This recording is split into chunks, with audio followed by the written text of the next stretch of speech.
Ashwin quark मास के शुक्ल पक्ष की दशमी तिथि को विजय दशमी या दशहरे के नाम से मनाया जाता है। भगवान राम ने इसी दिन रावण का वध किया था। इसे असत्य पर सत्य की विजय के रूप में मनाया जाता है। इसीलिए इस दशमी को विजयादशमी के नाम से जाना जाता है। दशहरा वर्ष की 3 अत्यंत शुभ तिथियों में से एक है। अन्य दो हैं चैत्र शुक्ल की एवं कार्तिक शुक्ल की प्रतिपदा। इसी दिन लोग नया कार्य प्रारंभ करते हैं, शस्त्र पूजा की जाती है। प्राचीन काल में राजा लोग इस दिन विजय की प्रार्थना कर रण यात्रा के लिए प्रस्थान करते थे। इस दिन जगह जगह मेले लगते हैं।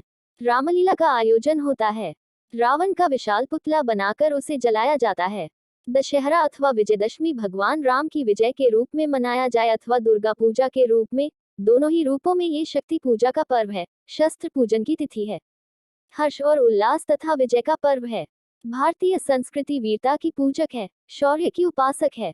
व्यक्ति और समाज के रक्त में वीरता प्रकट हो इसलिए दशहरे का उत्सव रखा गया है। दशहरा का पर्व 10 प्रकार के पापों काम, क्रोध, लोभ, मोह, मद, मत्सर, अहंकार, आलस्य, हिंसा और चोरी के परित्याग की सत्प्रेरणा प्रदान करता है।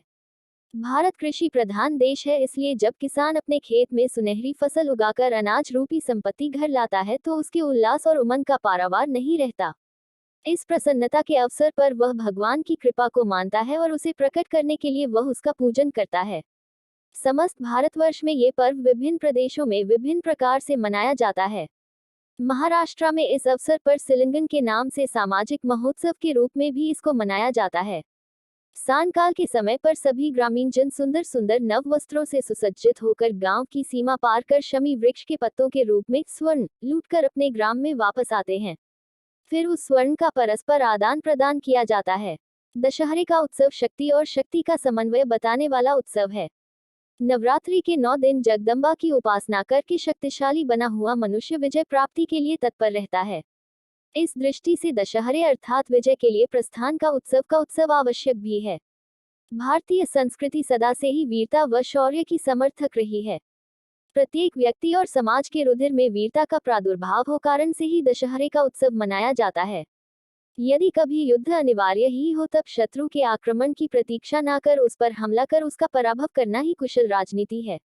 भगवान राम के समय से ये दिन विजय प्रस्थान का प्रतीक निश्चित है। भगवान राम ने रावण से युद्ध हेतु इसी दिन प्रस्थान किया था। मराठा रत्न शिवाजी ने भी औरंगजेब के विरुद्ध इसी दिन प्रस्थान करके हिंदू धर्म का रक्षण किया था।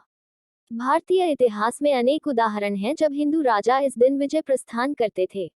इस पर्व को भगवती के विजया नाम पर भी विजयादशमी कहते हैं।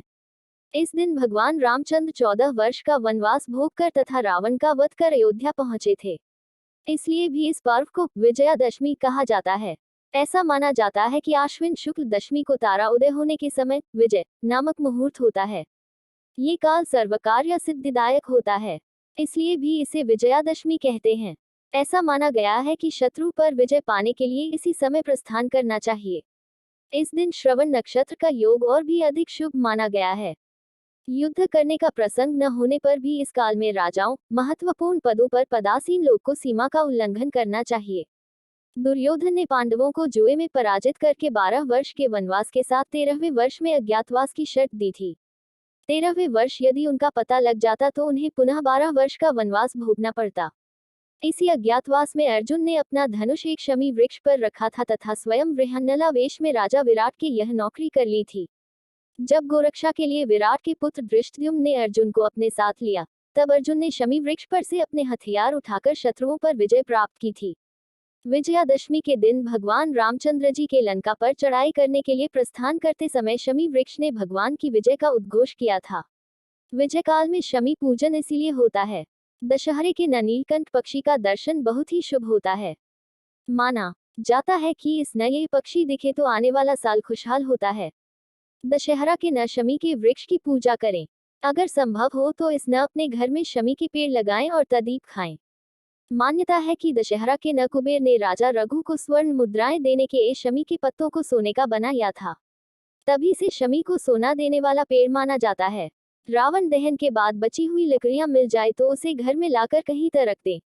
इससे नकारात्मकियों का घर में प्रवेश नहीं होता है। दशहरे के न लाल रंग के नए कपड़े या रुमाल से मां दुर्गा के चरणों को पोंछकर इन्हें जोड़ी या अलमारी में रख दें। इससे घर में बरकत बनी रहती है।